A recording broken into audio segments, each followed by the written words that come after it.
ನನ್ನ ಗಂಡ ಪ್ರಶಾಂತ್ ಗೌಡ ಪಾಟೀಲ್ ಅವನಿಂದ ಭಾಳ ಅನ್ಯಾಯ ಸಹಿಸ್ಕೊಂಡಿದ್ದೀನಿ ಸರ್. ನಾನು ಇಲ್ಲಿವರೆಗೂ ನನ್ಗೆ ಅನ್ಯಾಯ ಮಾಡ್ಕೊಂಡೆ ಬಂದಾರ.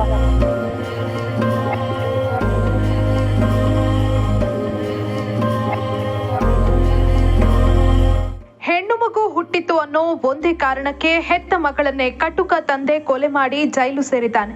ಈಗ ಎರಡನೇ ಮಗಳ ಶಿಕ್ಷಣಕ್ಕಾಗಿ ಗಂಡನ ಆಧಾರ್ ಕಾರ್ಡ್ ಸಿಗದೆ ಅಸಹಾಯಕ ತಾಯಿಯೊಬ್ಬಳು ಗದಗಿನಿಂದ ಬೆಳಗಾವಿಯ ಹಿಂಡಲಗ ಜೈಲಿನವರೆಗೆ ಅಲಿತಾ ಇರೋ ಹೃದಯ ವಿದ್ರಾವಕ ಘಟನೆ ಬೆಳಕಿಗೆ ಬಂದಿದೆ. ಸ್ವಂತ ಮಗಳನ್ನೇ ಕೊಂದ ಅಪರಾಧಕ್ಕಾಗಿ ಪತಿ ಸದ್ಯ ಬೆಳಗಾವಿಯ ಹಿಂಡಲಗ ಕೇಂದ್ರ ಕಾರಾಗೃಹದಲ್ಲಿ ಶಿಕ್ಷೆ ಅನುಭವಿಸುತ್ತಿದ್ದಾನೆ. ಆದ್ರೆ ತಾಯಿ ಈಗ ತನ್ನ ಎರಡನೇ ಹೆಣ್ಣು ಮಗಳನ್ನಾದ್ರೂ ಚೆನ್ನಾಗಿ ಓದಿಸಿ ಆಕೆಗೆ ಉತ್ತಮ ಭವಿಷ್ಯ ರೂಪಿಸಬೇಕನ್ನೋ ಹಠಕ್ಕೆ ಬಿದ್ದಿದ್ದಾಳೆ. ಪ್ರಸ್ತುತ ಎರಡನೇ ಮಗಳ ಶಾಲಾ ದಾಖಲಾತಿಗೆ ಹಾಗೂ ಎಸ್ಐಆರ್ ಪ್ರಕ್ರಿಯೆಗೆ ತಂದೆಯ ಆಧಾರ್ ಕಾರ್ಡ್ ಅತ್ಯಗತ್ಯವಾಗಿದೆ.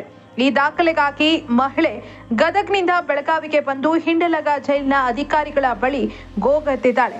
ಆದರೆ ಜೈಲಿನ ಅಧಿಕಾರಿಗಳು ಸೂಕ್ತವಾಗಿ ಸ್ಪಂದಿಸದ ಕಾರಣ ಆಕೆ ತನ್ನ ಪುಟ್ಟ ಮಗಳನ್ನ ಎತ್ತಿಕೊಂಡು ಬೆಳಗಾವಿಯ ಬೀದಿ ಬೀದಿಗಳಲ್ಲಿ ಅಲೆಯುವ ಪರಿಸ್ಥಿತಿ ನಿರ್ಮಾಣ ಆಗಿದೆ. ನನಗೆ ನನ್ನ ಮಗಳನ್ನ ಕೊಂದ ಆ ಪಾಪಿ ಗಂಡ ಬೇಡ, ಆದ್ರೆ ನನ್ನ ಎರಡನೇ ಮಗಳ ಜೀವನ ಉಜ್ವಲವಾಗಬೇಕಾದ್ರೆ ಆತನ ಆಧಾರ್ ಕಾರ್ಡ್ ಬೇಕೇ ಬೇಕು. ಅದನ್ನ ಕೊಡಿಸಿದ್ರೆ ಸಾಕು, ನನ್ನ ಮಗಳಿಗೆ ಶಿಕ್ಷಣ ಸಿಗತ್ತೆ ಅಂತ ಅಸಹಾಯಕ ತಾಯಿ ಕಣ್ಣೀರಿಡ್ತಿದ್ದಾಳೆ. ತಾಯಿಯೊಬ್ಬಳು ತನ್ನ ಮಗಳ ಶಿಕ್ಷಣದ ಹಕ್ಕಿಗಾಗಿ ಕಡು ಬಿಸಿಲಲ್ಲಿ ಅಲಿತಾ ಇರೋದು ಸಾರ್ವಜನಿಕರಲ್ಲಿ ತೀವ್ರ ಆಕ್ರೋಶ ಹಾಗೂ ಅನುಕಂಪ ಮೂಡಿಸಿದೆ. ಸಂಬಂಧಪಟ್ಟ ಜೈಲು ಅಧಿಕಾರಿಗಳು ಹಾಗೂ ಜಿಲ್ಲಾಡಳಿತ ತಕ್ಷಣವೇ ಮಧ್ಯಪ್ರವೇಶ ಮಾಡಿ ಅಪರಾಧಿ ಕೈದಿಯ ಆಧಾರ್ ಕಾರ್ಡ್ ಕೊಡಿಸುವ ಮೂಲಕ ಆ ಪುಟ್ಟ ಮಗಳ ಶಿಕ್ಷಣಕ್ಕೆ ನೆರವಾಗ್ತಾರ ಅನ್ನೋದನ್ನ ಕಾದ್ ನೋಡ್ಬೇಕಿದೆ. ಸರ್, ನನ್ನ ಹೆಸರು ಶ್ರೀದೇವಿ ಪ್ರಶಾಂತ್ ಗೌಡ ಪಾಟೀಲ್ ರೀ ಸರ. ನಾನು ಗದಗ ಡಿಸ್ಟಿಕ್ ರೋಡ್ದಿಂದ ಬಂದೇನಿ ಸರ ಇಲ್ಲಿಗೆ. ನನ್ನ ಗಂಡ ಪ್ರಶಾಂತ್ ಗೌಡ ಪಾಟೀಲ್ ಅವನಿಂದ ಭಾಳ ಅನ್ಯಾಯ ಸಹಿಸ್ಕೊಂಡೇನಿ ಸರ್. ನಾನು ಇಲ್ಲಿವರೆಗೂ ನನ್ಗೆ ಅನ್ಯಾಯ ಮಾಡ್ಕೊಂಡೆ ಬಂದಾನ್ರಿ. ಅವ 10 ವರ್ಷದಿಂದ ಕೋರ್ಟಿಂದ ಆರ್ಡರ್ ಆಗೈತಿ, ಪ್ರತಿಯೊಂದು ಆಗೈತೆ ಸರ್. ಏನಾದರೂ ಅವ ನಂಗೆ ಅನ್ಯಾಯ ಮಾಡೋದು ಬಿಟ್ಟಿಲ್ಲ. ಜೈಲ್ ಒಳಗಿದ್ರು ನಂಗೆ ಅನ್ಯಾಯ ಮಾಡೋದು ಬಿಟ್ಟಿಲ್ಲ ಸರ್. ಈಗ ನನ್ನ ಮಗಳಿಗೆ ಆಧಾರ್ ಕಾರ್ಡ್ ಬೇಕ್ರಿ ಸರ್.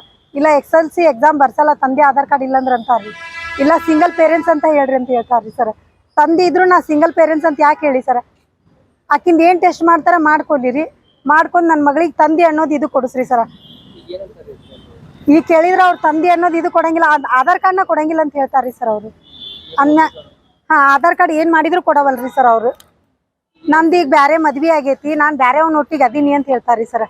ಬೇರೆಯವ್ನ ಒಟ್ಟಿಗೆ ಇರ್ಬೇಕಂದ್ರೆ ಅವ್ನ ಮಗುಗೆ ಇಟ್ಕೊಂಡು ನಾನು ಯಾಕೆ ಇಷ್ಟು ಹೋರಾಟ ಮಾಡಲಿ ರೀ ಸರ್? ಸಮಸ್ಯೆ ಸರ, ಮೊದಲು ಒಂದು ಮಗು ಕೊಂದಾನ್ರಿ ಅವ.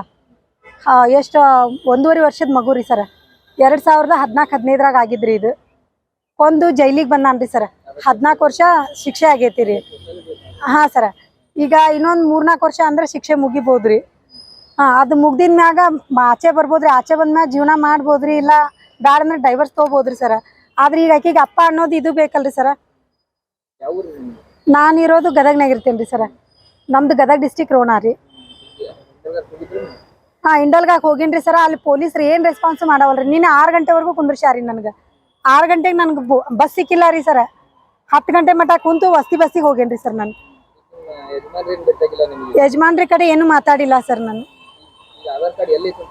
ಆಧಾರ್ ಕಾರ್ಡ್ ಅಲ್ಲಿ ಒಳಗೈತ್ರಿ. ಈಗ 8 ವರ್ಷ ಆಯ್ತು ಸರ್ ಅವ್ರ ಕಡೆ ಬಂದ್ರಿ. ಇವ್ರು ಬಂದ್ರಿ ಇಲ್ಲಿ ಇದು ಆಧಾರ್ ಕಾರ್ಡಿನ ಅಗತ್ಯ ಬಿದ್ದೇ ಇಲ್ಲನ್ರಿ ಸರ್. ಈಗ ಮಾಡ್ಸಿಲ್ಲ ಅಂತ ಹೇಳ್ತಾರ್ರಿ ಅವರಲ್ಲಿ. ಸಿಬ್ಬಂದಿಗಳ ಹತ್ರ ಕೇಳಿದ್ರಿ, ಮಾಡ್ಸಿಲ್ಲ ಅಂತ ಹೇಳ್ತಾರ್ರಿ. ಜೈಲು ಅಧಿಕಾರಿಗಳಿಗೆ ಭೇಟಿ ಮಾಡಿಸ್ರಿ ಅಂದ್ರಿ. ಪಬ್ಲಿಕ್ಕಿಗೆಲ್ಲ ಹಂಗೆ ಭೇಟಿ ಮಾಡ್ಸಂಗಿಲ್ಲ, ಇಲ್ಲಿ ಮಟ್ಟ ಬರಬಾರ್ದು ನೀವು ಅಂತ ಬೈತಾರ್ರಿ. ನಾವು ಯಾರ ಕಡೆ ಹೋಗಿ ನ್ಯಾಯ ಕೇಳೋಣ್ರಿ ಸರ್? ಹಾಂ ಸರ. ಈಗ ಒಂದು ಮಗು ಕಳ್ಕೊಂಡೇನ್ರಿ ಸರ. ಇನ್ನೊಂದು ಮಗುಗಾರ ನ್ಯಾಯ ಬೇಕಲ್ರಿ ನಂಗೆ.